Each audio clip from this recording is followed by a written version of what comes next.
Hi, my name is Tommy Robinson, and thanks to Donald Trump, the world is looking at Sweden.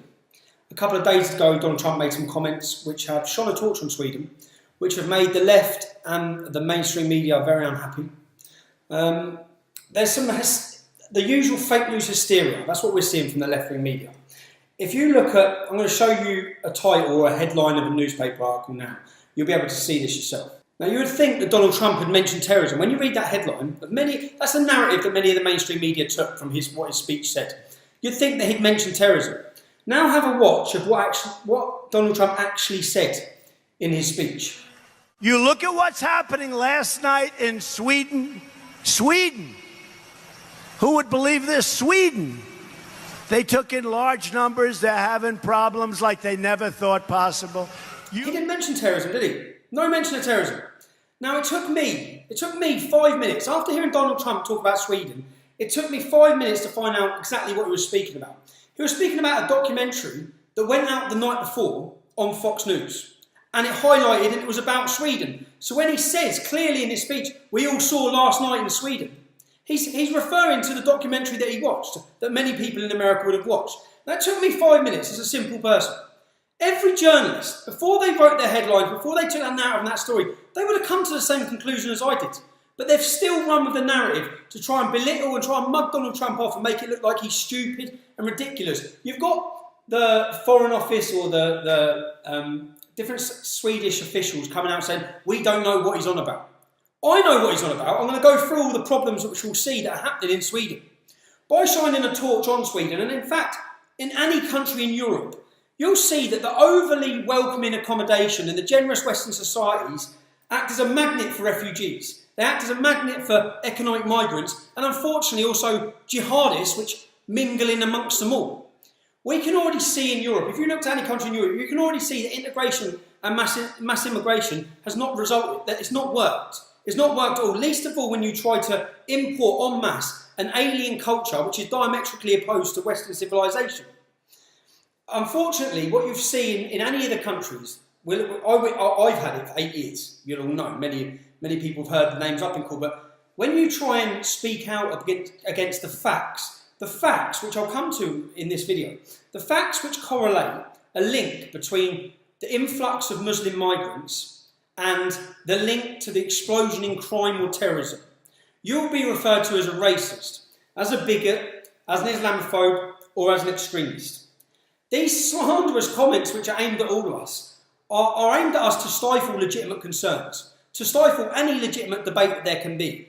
Especially at a time when, right now, we have to highlight the intolerable theocracy that's masquerading as a religion, which is currently being used as a weapon of war against the people of Europe. I ask myself, when I look to these left-wing countries, Sweden has pretty much had a left-wing government since 1917.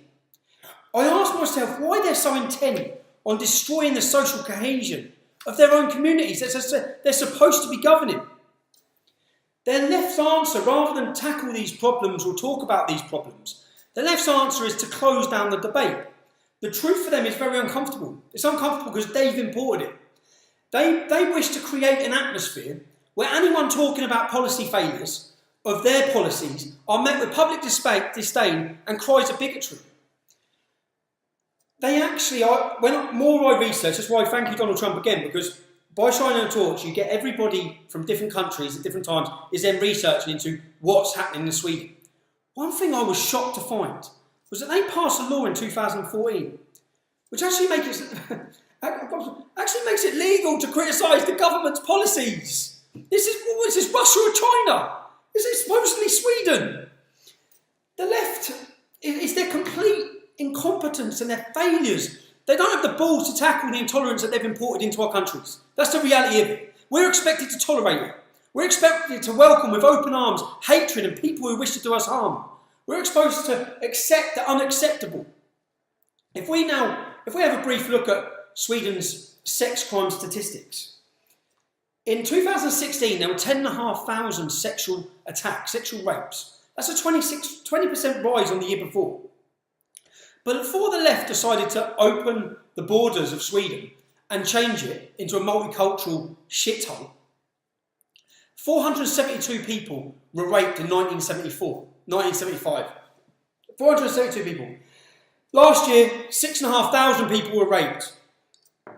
That is a 1,472% increase on rape. Crime has gone up by 300%. In 2011, if we look at the statistics for 2011, 77% of the rapes in Sweden were by Muslim men. That is out of a population of just 2% Muslim men. Is it fair to say there's a correlation between importing Islam and rape culture? Yes, it clearly is. The facts and the statistics do not lie. And these are facts and statistics that we have to accept. We accept them. But we've already seen police attempting to cover up mass rapes and molestations at music concerts. If I give you the facts now, or if we look at 1 week in particular, we'll start on June the 8th. On June the 8th in Sweden, 3 Somali men raped a 14-year-old girl. They got 3 years in jail. They did not get deported. There's no deportation order. Yeah. So when we look at maybe that Sweden would be ready for this, or have laws in place to try and act as a deterrent. See if you think these sentences act as a deterrent. June the 9th, a Somalian attacks a Swedish police officer. He bites him and beats him. But he's let off, he's acquitted because of the trauma he faced and the negative view he already had of the police. This is what we're importing. June the 9th, on the same day, 3 Somalians rob and batter a Swedish man. They anally rape him and they make him give each one of them oral. This is what's happening. June the 11th, an Afghan rapes a 2.5-year-old child. Okay, he rapes a child. He gets 2.5 years in prison. That's it. June the 12th, riots in all the immigrant areas in Sweden. Cars on fire, the fire brigade being attacked. June the 13th, this is in 1 week, June the 13th, a Bosnian ISIS fighter claims asylum. The attempt to deport him is rejected because he's claiming asylum there. He's an ISIS fighter. Intelligence tells them that. June the 14th, a man from Yemen rapes a 14-year-old girl. He gets 18 months in prison. No joke. 18 months in prison. Is he getting deported? No, he's not. No, he's not.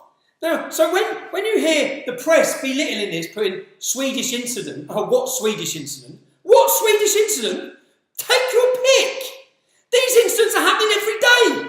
It's like an army is coming to Sweden and is raping the women. Sweden is now the second highest rate per capita in the world. Sweden, after South Africa. It's Sweden. And they've got the insanity of the media and everyone trying to belittle and mug off like Sweden's some sort of multicultural love nest. You don't even have to take my words for it. Just take a minute to listen to the 2 police officers now. They're both police officers in Sweden, and this is actually from the Fox News piece which Donald Trump was referring to. Take a minute to watch it. Would you go as far as to say that these no-go areas are essentially states within a state? Yeah, most of the no-go areas is like that. Are there areas where if you're pursuing somebody, where you'll simply stop and not pursue them once they get into this no-go area? Yeah. If the police is chasing another car for some kind of crime, if they reach what we call no-go areas, the police wouldn't go after it. Do you see the violence really spreading across Sweden into the cities? At least 1 or 2 times a week. And let's say 5 years ago, how often would you say it was? No. 3 times a year. Really? You heard it there. 50 no-go areas. 50 areas the police can't go into. An explosion in rape, an explosion in crime.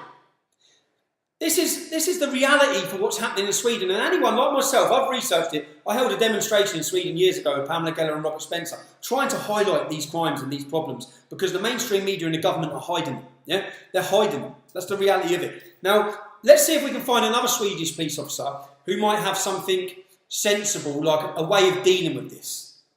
Som vi ser det just nu så rekommenderar vi framförallt kvinnor som rör sig ute sent på nätterna att helst inte göra det utan ordna skjuts eller att man är fler människor som går i grupp. So this Swedish police officer, basically, his warning to women is, do not go out alone, change your life. Basically, Islam is here, okay?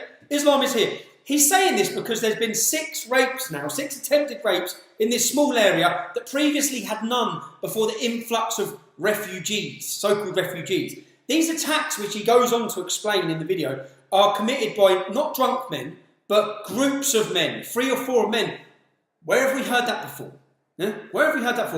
So there's another police officer who has been a police officer for 30 years who recently put all of his views on Facebook that went viral. He explained what he'd been dealing with for the last 10 years. You can look this up and Google it yourself. This police officer basically said that in the last week he named the crimes he dealt with. And it pretty much went rape, sexual molestation, violent attack, robbery, burglary, rape. That's basically how it went. Then he listed the names of the perpetrators and the suspects in his crimes. And it went Mohammed spelled every way you can think of spelling Mohammed, Ali, right, all these different Muslim names. And in the middle there was one Christopher. He says, yes, one Swedish man broke into the crime statistic for a burglary. Okay. Then he listed the countries of origin or where these men were born. And we all know they're not going to be deported because I've already previously gone through. They're not deporting these people after their crimes. Their countries of origin were Syria, Somalia, Afghanistan, Pakistan. You get the point. Yeah? This police officer, when making this post, made it very clear that he's aware his career will be over now for telling people. But he said he felt that Swedish people need to know what is happening in their country. Just as Europeans, we all need to know. Everyone around the world needs to understand what is currently happening and the current climate of things that are happening. So, was Trump right in highlighting the problem that Sweden faces? Clearly he is. Clearly he's correct. Cultural relativism, where we say that all cultures are the same. They're not. Some cultures are far more dangerous than others. We should also feel very comfortable in saying that Western culture is superior. It's better. It's a better way of life. Especially when we compare it to a backward, barbarian, medieval, molesting culture that is ingrained in Islam. I hope and pray that things are about to change. If you look at Trump, Brexit, hopefully Le Pen and Wilders in the coming months, we'll see a different Europe. And we're hopefully breaking through in the mainstream media, and now people now understand what the mainstream media are doing. They understand they're not telling the truth. They understand they're lying. They understand they have a narrative against the interests of the people. I'd like to thank you all for watching my video for Rebel Media, and if you'd like to see more Rebel Media videos, please click subscribe at the end of this video. Thank you.